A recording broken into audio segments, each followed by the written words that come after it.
All right, this is Miss Sewell again, and this is the second part of classical conditioning. This one's way quicker, I promise. All right, so we just need to talk about processes that are involved in classical conditioning. It's all conditioning, actually. You're going to use these same processes when we talk about operant conditioning. So we're going to just basically define the terms, and the good news is that the terms are what they sound like they are. So this part's pretty easy. So we're going to have to know the terms acquisition, extinction, spontaneous recovery, generalization, and discrimination. So acquisition is just acquiring the learning or acquiring the conditioning. It's that initial stage of learning. In classical conditioning, it's the phase where the neutral stimulus is paired with the unconditioned stimulus, and that will eventually lead to the conditioned response. So for the Pavlov example, it is you ring the bell and then give the dog the food. Ring the bell, give the dog the food. This is the process of conditioning. And while you're doing that, the dog is learning that association between the bell and the food. That's the acquisition there. He's acquiring that connection between bell and food. And so you go through that process. That process of conditioning is acquisition. Once they've acquired the learning, then the neutral stimulus becomes a conditioned stimulus, and the unconditioned response becomes a conditioned response. So that's what happens during that acquisition phase. Does timing matter? Absolutely. You have to present the neutral stimulus first, always first, but it has to be really close in proximity to the unconditioned stimulus. So the bell has to be pretty close to the food. Usually about a second apart is probably the best. So you ring the bell, then give the food. Ring the bell, then give the food. If you ring the bell 5 minutes ahead, then they're not going to learn to associate the bell with the food. If the dog's already eating, he really doesn't care that you're ringing the bell. So again, he's not making that association.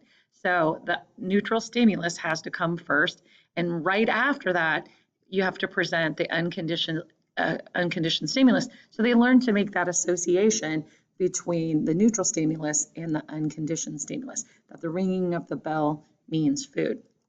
Now, a couple of issues you run into is, like, what if they exhibit the behavior in response to something that's similar, a stimulus that's similar, but not the stimulus you conditioned them with? And so we have this concept called generalization.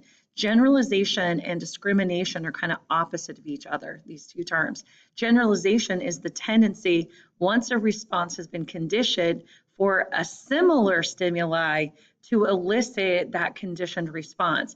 I always use my dogs as an example. So I have 2 dogs, and when the doorbell rings, the dogs go absolutely nuts. They jump up and down, they run to the door. We have a window by the door, they jump in the window, and the whole time they're just barking their heads off.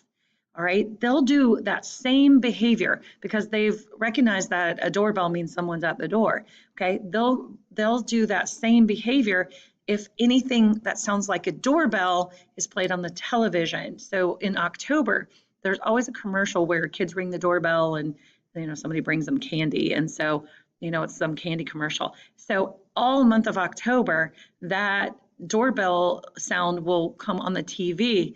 Well, that's going to elicit the same response from my dogs, and they're going to run to the door and they're going to jump up and down and bark like crazy as my actual doorbell. My dogs generalize the sound of the doorbell. Okay, they don't realize that, hey, this is our doorbell and that is a TV doorbell. They generalize. So anything that sounds like a doorbell is going to cause them to exhibit that same behavior. So they can't discriminate between the actual doorbell and the TV doorbell. And so hopefully that's discrimination. So then it was generalization. Discrimination is the ability to tell the difference between a conditioned stimulus and then something that's similar. So if the dogs could recognize, like, oh, wait, that's our doorbell. Our doorbell comes from the other side of the house, that sound. Oh, wait, that sound comes from the other side of the house. That's our doorbell. Let's go bark. Versus the TV, which comes, from in front of them.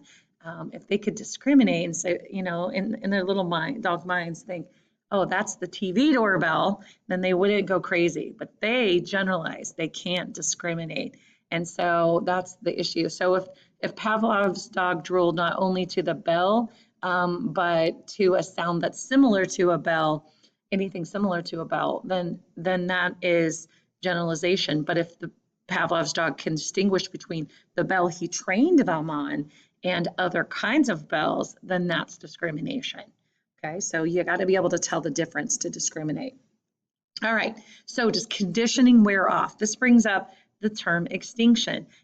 Extinction is the diminishing of a conditioned response.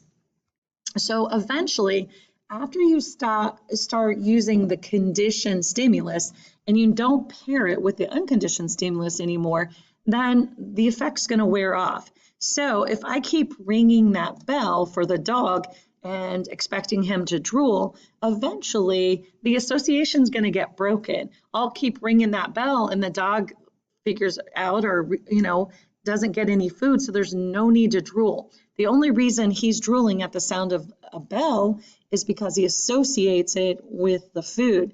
Well, once you break that association, then the dog will stop drooling in response to the bell.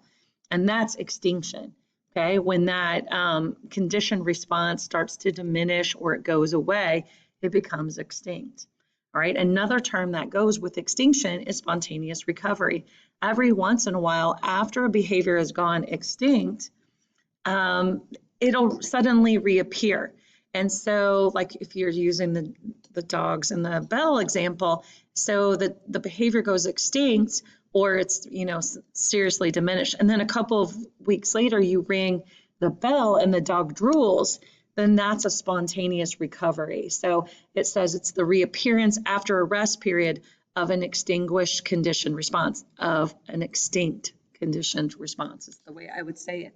And so that is spontaneous recovery. Those are super easy to tell on your test because, they have to say something to the effect, well, Susan used to get sick at the smell of oysters, but now she feels better, but then she smelled an oyster and all of a sudden she felt sick. It's pretty obvious when it's spontaneous recovery. It's got to come back. So the behavior, you have to tell you there was a behavior, it went away and it came back. So those are pretty easy to spot. All right, so the last thing you have to do is you just need to do some practice. So go back to the packet. Again, this is the packet was used on the 17th and 18th of November. So just go to the agenda and grab it. And you're going to do the second part. On that second part, you're going to see a box for each term.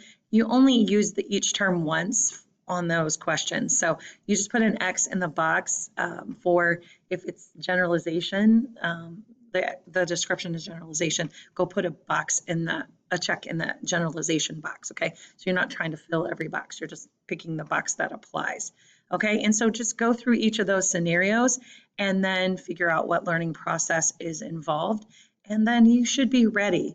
And that is really all we need to do for classical conditioning. So that's it for number 2.